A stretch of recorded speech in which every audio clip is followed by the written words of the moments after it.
I'm Nancy Perlman here in Northeast Florida. On this edition of ECONEWS, we explore Jacksonville, the largest city in the continental United States, covering 840 square miles. We will enjoy some of the over 1,100 miles of rivers and intracoastal waterways, some of the 85,000 acres of parkland, and 22 miles of beaches. Along the way, we stop at some historical sites dating back 450 years, and also some natural preserves and parks. The nature lover can participate in kayaking, hiking, bicycling, bird watching, fishing, and many other outdoor activities. Stay with us.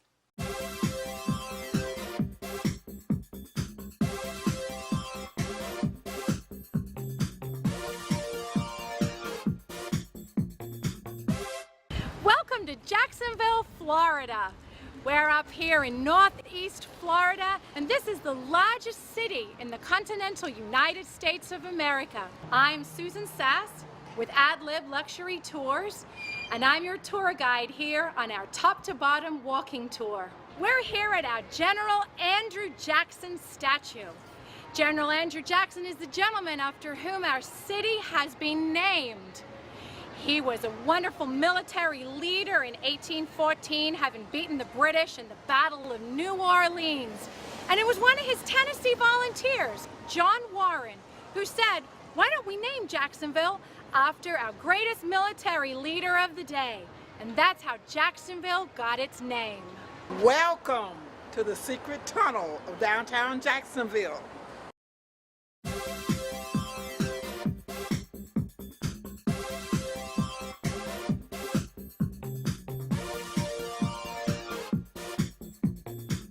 Here at the Cummer Museum of Art and Gardens, we see some of the 5,000 paintings and sculptures from ancient times to modern, as well as enjoy the English and Italian gardens and one designed by the Olmsted firm.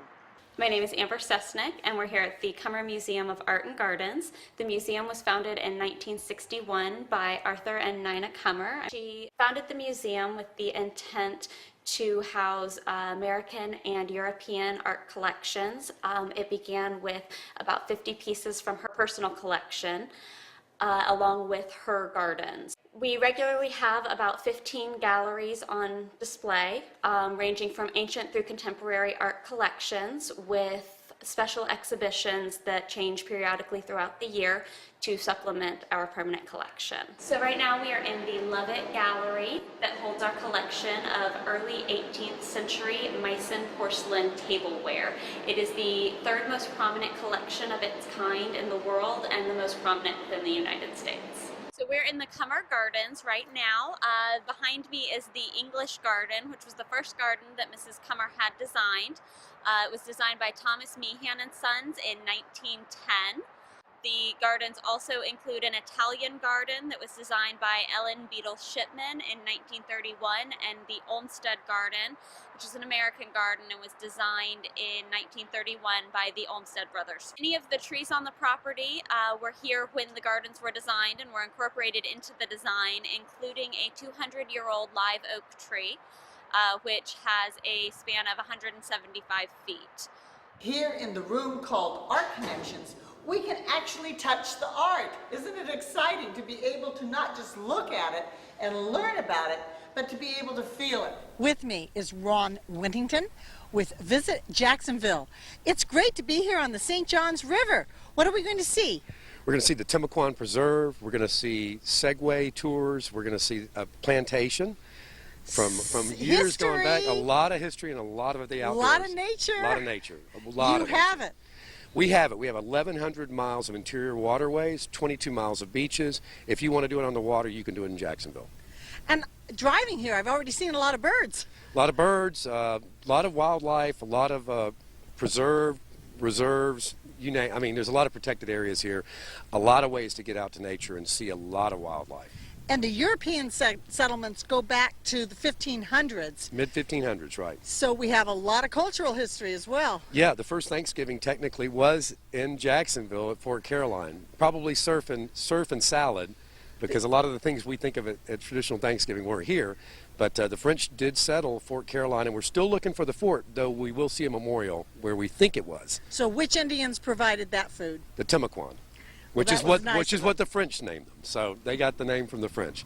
But yes, they did help them out because their resources ran low before they were replenished, and so the Indians helped them out a little bit, kept the French alive.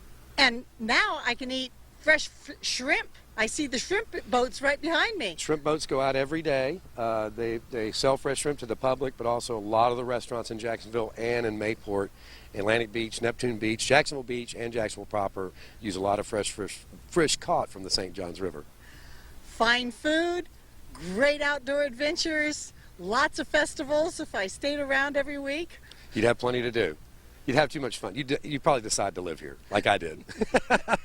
Let's go adventure. Okay, let's do it.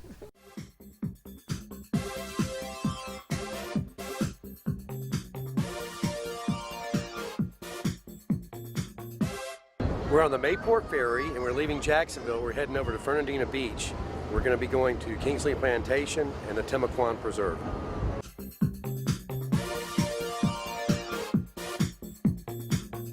With me is Donna Runyon, Chief Guide with Kayak Amelia. And while your company name is talking about kayaks, we're actually going to go on a Segway. Now, what is a Segway?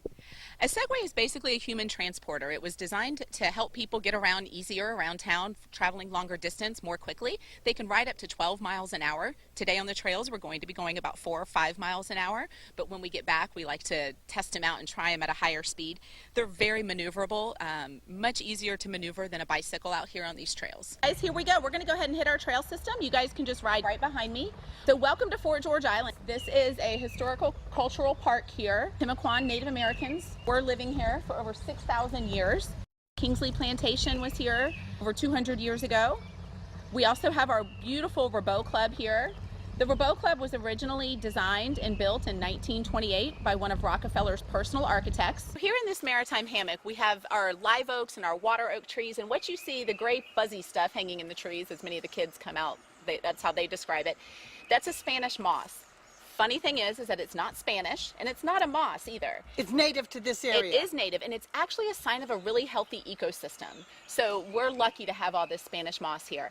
Now, it's really not harmful to our trees. It's not stealing nutrients from the trees, but there are 2 times that it can kind of hurt it. If we look up here at this tree, we can see where the moss starts to cover the green leaves, and when that happens, those leaves don't get the sunlight that they need to photosynthesize. So that can be harmful to the tree. We have bracken fern here on the ground. The bracken fern is what you really see in a lot of floral arrangements. If you get a dozen red roses, it's going to have that bracken fern. But because we are in a state park, nobody can come out here and just pick the fruits. It's all left for the wildlife. Such a variety of plants. It's so comfortable and cool underneath all of this vegetation. It is, yes. I'm ready to get going again. All right, let's go. These are gopher tortoises. They're burrows out here for sure. They are a gopher tortoise because they burrow underground just like a gopher would. They use those front claws and they'll dig a hole about 7 to 10 feet. They'll dig a hallway and then they dig out a living room just above the water line. And they don't do this as a water source. These guys really don't drink water. They get all the hydration they need from their vegetation. They really do this above the water line for climate control. When they go down in that burrow in the summertime, it'll stay about 82, 84 degrees. And in the wintertime, it'll get no cooler than maybe the mid-50s. And the segways are quiet, so that's nice. We don't disturb the wildlife out here. That's one reason the state park lets us come out here and ride in this environment, is because there's no emissions, there's no noise, there's no harm to the environment. A true ecological way to get around if we don't use our own 2 feet. Absolutely.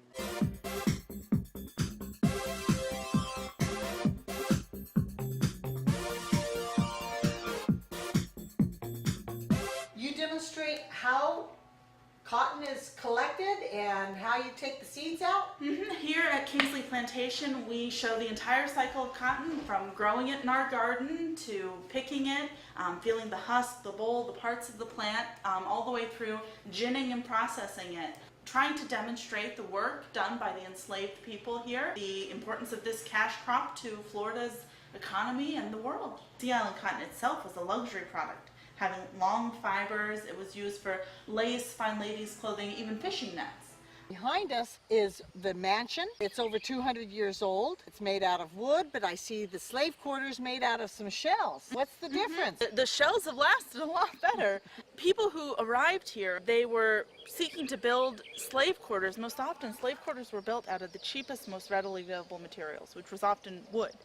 But in this case, the island had been cleared, and what was available was shellmen, the Timucuan Indians, who ate an enormous amount of oysters. And from these middens, enslaved craftsmen brought skills from Africa of transforming these shells into a concrete through cooking it in a kiln and mixing it with sand and water. This complex chemical reaction takes place, and you could pour it like concrete. These tabby structures, they stood the test of time. Through hurricanes, through humidity damage, they still stand today, even though they were neglected for many years. And in those cabins, we can tell the story of people who were silenced by enslavement, because we still have their homes standing today. The site of the birthplace of African American archaeology in 1968 was within one of those cabins. And so they're really the star of this site, the amazing stories that come out of those buildings. We certainly have a long sense of history here, and I'd like to thank you very much for showing us around. No problem.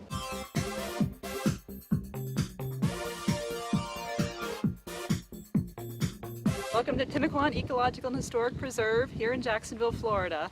We have 46,000 acres of marshland, upland, islands, and waterways for you to enjoy. We're going to take a short boat ride on the Fort George River, down to the Intracoastal Waterway, to the St. Johns River, over to Fort Caroline National Memorial. Hello, my name is Dan Tardona. I'm the Deputy Chief of Resource Education for the National Park Service here at the Timucuan Ecological and Historic Preserve and Fort Caroline National Memorial. At the present time, we are at Fort Caroline National Memorial inside the fort exhibit to commemorate the French colony that attempted to make a home here back in the 1560s. There were problems going on in Europe, in France. They were complex problems. So they were religious, political, economic. This was a time of discovery. So the French decided that they might try and get on board with the Spanish and create a colony here in what is today North America. It was in 1562 that Jean Ribault, a famous French admiral, attempted to bring the colonists here and came across what he called the River of May, which today we call the St. Johns River. The first attempt wasn't all that successful. They sailed back. Jean Ribault ran into some difficulties. René de Laudonnière came back with a second group in 1564. That's actually when they tried to establish a colony here. So they met the Timucuan Indians. Those were the native people that were here at the time. They got along with them fairly well. Unfortunately, the Spanish learned of this French attempt. The Spanish were already here in southern Florida. He decided to send Menendez to Florida to rid this territory of the French, because they were concerned about the French establishing a colony and then attacking their fleets that were coming down along the coast of Florida to South America, the big gold shipments. So the Spanish and attacked the French, wiped out the French here at Fort Caroline, and that's pretty much the story. Unfortunately, Jean Ribault, about the same time in September of 1565, with his fleet was attempting to attack the Spanish first. Unfortunately, being September, which is hurricane season, they ran into a terrific storm, probably a hurricane. The fleet became destroyed and shipwrecked somewhere, we think, around Canaveral National Seashore today in Florida. The survivors attempted to make their way back to Fort Caroline. Menendez met them at a place that we now call Matanzas, which is also a National Park Service site. Matanzas means place of slaughter. So today, since we don't know exactly where the fort or the colony actually was, we do know it was somewhere in this area near what we call today the St. Johns River. We commemorate the French and the Huguenots, or the Protestants, that attempted to make their colony here. I like to sometimes say that this is a story about failure. An interesting story I can tell you, lots of times when we do these programs with school children, they realize, I often get questioned when they hear the whole story. I might end the program by asking, so who won? You know, was it the Timucua Indians? Was it the Spanish? Was it the French? And most of them are pretty sharp, you know. They'll figure out, well, nobody really won. And every once in a while, I'll get a precocious fourth grader who will say, you know, if they had learned to get along, if the Spanish and the French and the Timucuan, we might have had the beginnings of the United States of America, which I think is a profound realization to make.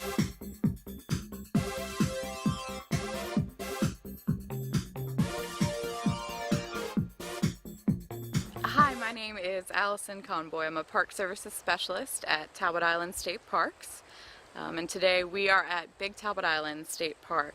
We manage over 7 different parks in Northeast Florida, and here at Big Talbot Island State Park, a little over a mile of shoreline against the Nassau Sound.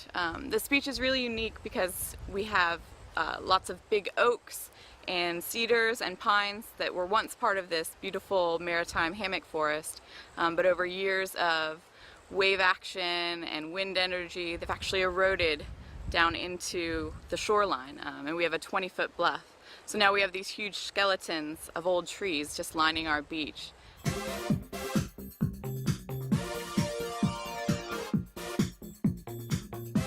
We're here at Amelia Island State Park, the south end of Amelia Island, which is an 11-mile barrier island in Northeast Florida. And we're here today because there are nesting least terns, which are a threatened species of shorebirds. They come every year to this part of the country and actually nest on the ground.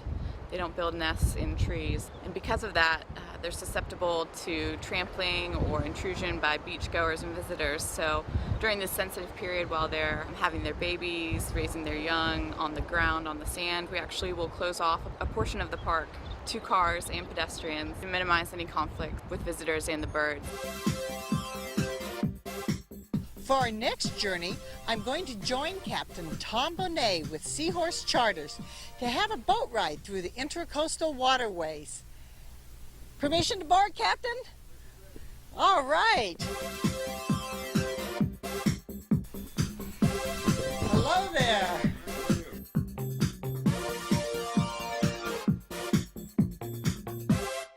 I'm with Captain Tom Bonet. He is owner and operator of Seahorse Charters and Cruises. Welcome. Thank you for having me on your boat. Well, thank you. Now, pleasure to have you. We're going through an intracoastal waterway here in Jacksonville. What exactly is that? We're not out in the Atlantic Ocean. No, it's called the ICW, Intercoastal Waterway, and it's inside. It's basically a waterway designed for commercial traffic and also yacht traffic coming and going north-south. Primarily, you know, all the way from Key West all the way to you can get to the Great Lakes or up to New York or wherever you want to go, and it's inside. And it's protected water is what it really is. Of course, you can go out in the ocean through the inlets anywhere along the ICW. In other words, you don't have to stay in the ICW. You can run out in the ocean if you choose to. But you're making sure we stay safe and sound between these markers. Exactly, and there's some dolphins. Oh, dolphins are right in front of us. Yep, 3 of them. We're going to, oh, they're gorgeous. Yep. Take a break from our interview and enjoy the dolphins. There you go. Wow. I want to get pictures of them. We'll get out of the way of the boat. You don't have to worry about them. So you never have to worry about hurting them. But manatees is The another manatees, problem. that's a whole different thing. You got to really be careful with the manatees. You can hurt them. They're not afraid of us. They like people, and so that's kind of a problem. But I hear they get caught in propellers. They do. Well, they'll come right up to you. You've got to be careful with them because they like people. They're very friendly. They're very docile, and they don't move fast. They're not like a dolphin. Now, do they live in this waterway or do they live in Well, the ocean?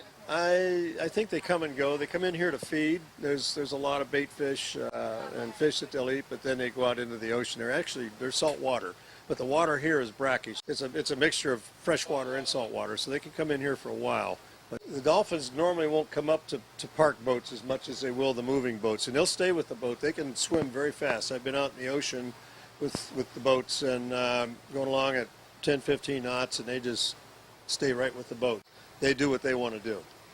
What do visitors find most interesting when they travel this waterway with you? Well, first of all, the scenery. It's beautiful. It is pretty. The marshes are yeah, it's very. incredible. That's going up. That's the St. Johns River. He's going out to the ocean right now, right there. See all the containers on the ship? That's a large ship. They come and go on the port in Jacksonville, and that's where they're going out to the ocean right now.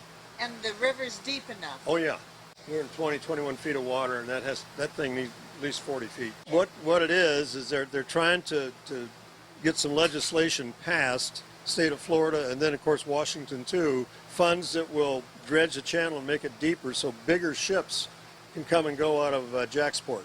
They feel improve the economy in Jacksonville and Florida in general. Ships are large, but there's larger ones that could come in if it were deeper. Now, who owns the land that we're looking at? I see marshes. Is this public federal land, state land, county, city? Combination of all. They're going to be the federal government, they're going to be the state, and the state of Florida, and they can also just be homeowners. It depends on where they're at. I'd like to thank you so very much for this wonderful experience to enjoy this environment from the water, and maybe I might try my hand at actually driving a boat. Yeah, you can try it. So I just have to stay straight.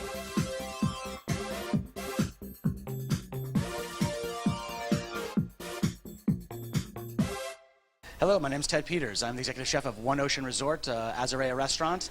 We specialize in First Coast cuisine, which basically, really the exciting thing about food is the story. And certainly here on the First Coast would be the first area that the explorers back in the era would see when coming to the New World. So we really revolved our food around that concept, adapting all of those different flavors as well as the indigenous flavors here of Northern Florida to make us a very unique dining experience for all of our guests. Again, very close relationships with our farms, so we know that it's sustainable, that it's humanely raised, while it's organic. It's very important to us. We have our core menus that we change seasonally, actually a little bit more than that as well because we have so many great products coming in and out. But we also do an adventurous palate, we call it, and we change that menu every evening. First course, we're going to be serving a chilled cucumber lemon soup. It's going to be served with a crab avocado charlotte. We're going to be doing a 5-course, so our second course is going to be a citrus salad with hydro watercress, brulee segments, Parmesan tuile, and a Meyer lemon vinaigrette. We also do a sorbet course in there as well. And then we're also going to be doing a pan-seared coriander-crusted snapper. Serve that with a pea puree, oyster mushrooms, melted tomatoes, and an blood orange beurre blanc, which should go quite nice together. And for our final entree course, we're going to be doing a citrus marinated Berkshire pork tenderloin, white acre peas, which is a local product that we get here in Northeast Florida, with caramelized cipollini onions and a natural jus. We're also going to be having a little bit of fun with the dessert. We'll be doing actually some flavors that you might have had in the past, a creamsicle semi-Freddo with baked swirl meringue and mint. So I hope you enjoy. In Azarea Restaurant, we like to really get that value-added experience. So for every guest, we start off with an amuse-bouche just to amuse the palate. So whatever we use for that evening, we like to be very creative. Every night it changes. And we also do mignardises, little after-dinner sweets, just to finalize that meal and really just give that experience for the guest. Even if they're having 5 courses, it really seems almost like 7 because you have those 2 other courses that are in there that really just bring the next step and the next level of that menu and that experience. We have a great wine steward in the restaurant, which pairs all of our courses with wines if the guest selects that. We also have a great brigade in the back of the house. Every course that we bring out with the adventurous palate, we come out as a team of chefs. We explain every course. We also, take into account if there's any specific allergies, any dietary requirements when we write those menus. So really those adventurous palates are really customized to our guest experience every time that they come in.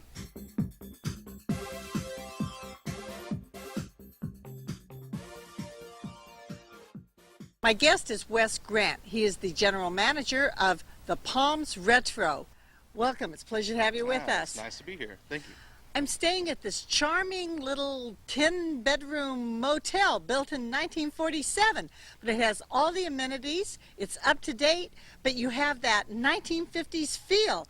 What did you do to recreate that period? Well, we felt that the 1950s is an era that is timeless, that's never going to go out of style, that everyone can relate to. It's a piece of Americana, so we took each room, basically stripped it to the bare walls, and started fresh with a different theme for each room, with murals on the walls that, say, for example, the Marilyn Monroe room has a huge, beautiful portrait of Marilyn Monroe on the wall. The Elvis Presley room has it's called the Rock and Rollers. It has a mural of Jailhouse Rock and the drive-in theater. So try to have kept it traditional as possible. I love my room because it has that old car theme and that feeling of the 50s. And at one point I thought, oh, you still have that rotary dial phone, but it actually has push buttons that look like a rotary phone. Yes, ma'am. We try to keep it as cool as possible. So it's definitely unique, and that's what gets people's attention. And I enjoyed your continental breakfast in that 50s diner feel. Yes, ma'am. We try to, like I said, we try to keep it as cool as we can. So. And here in Atlantic Beach, you're just a section of Jacksonville. I was able to take a morning walk very easily down to the beach this morning. We're off the main drag, off the main highway. That's what's so nice, the quiet, the peacefulness. As close to the beach and as close to Jacksonville as we are, but it makes it feel like you're miles away and secluded and in this peaceful tranquility of this courtyard. And like you said, it's just the beach is 2 blocks away, and it's such a wonderful beach. Being this close, it's great. We always get the breeze off the ocean, and it's just a wonderful place to be. It's so nice to have this small, intimate feel and not be in one of the big hotels, which of course exists around. That's right. A lot of people enjoy taking a break from the big hotels and finding the unique properties like this, and not having to walk through a gigantic lobby or going upstairs and getting in an elevator, but having this quaint, cozy feel of the courtyard is just wonderful. So it's wonderful to show that you can take something old and make it new and have the combination. Yes, ma'am. That's the whole idea. So. Thank you for the opportunity to enjoy this beautiful place. Thank you very much for being here. Our visit here in Jacksonville, Florida, in the northeast part of the state, has shown us the incredible natural areas and given us a taste of the fascinating cultural heritage, as well as provided us a fun time to enjoy the outdoors. I look forward to returning to explore more of the preserves, parks, beaches, and rivers. On behalf of our nonprofit organization, Educational Communications, and ECONEWS, I'm Nancy Perlman, wishing you a natural, unspoiled environment.